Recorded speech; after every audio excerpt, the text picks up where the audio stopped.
Hello, welcome to ഫെല്ല shorts. ഇപ്പോൾ സമയം ഒരു 4 മണി 4:30 ആ ഒരു ടൈമാണ് കേട്ടോ.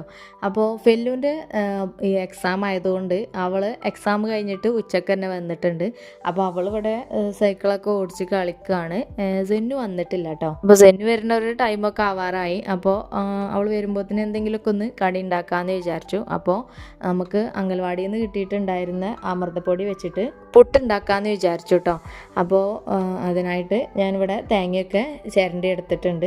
ഇനി നമ്മൾ അമൃതപ്പൊടി കുറച്ച് വെള്ളം ഒഴിച്ചിട്ട് ജസ്റ്റ് ഒന്ന് കുഴച്ചെടുക്കുകയാണ്. കുട്ടികൾക്ക് പുട്ടൊക്കെ നല്ല ഇഷ്ടമാണ് കേട്ടോ. ഏത് തരത്തിലുള്ള പുട്ടാണെങ്കിലും കുട്ടികൾക്ക് ഇഷ്ടമാണ്. റാഗി പുട്ടാണെന്നുണ്ടെങ്കിലും അതുപോലെ തന്നെ ഗോതമ്പ് പൊടി വെച്ചിട്ടുള്ള പുട്ടാണെന്നുണ്ടെങ്കിലും സാധാ അരിപ്പൊടി പുട്ടാണെന്നുണ്ടെങ്കിലൊക്കെ കുട്ടികൾക്ക് ഭയങ്കര ഇഷ്ടമാണ് കേട്ടോ. അപ്പോൾ ഇതാ നമ്മുടെ പുട്ടൊക്കെ ഇവിടെ റെഡി ആയിട്ടുണ്ട്. അങ്ങനെ കുട്ടികൾക്കൊക്കെ ചായയൊക്കെ കൊടുക്കുകയാണ്. വേണമെന്നുണ്ടെങ്കിൽ നമ്മളിത് കുഴച്ച് എടുത്തതിന്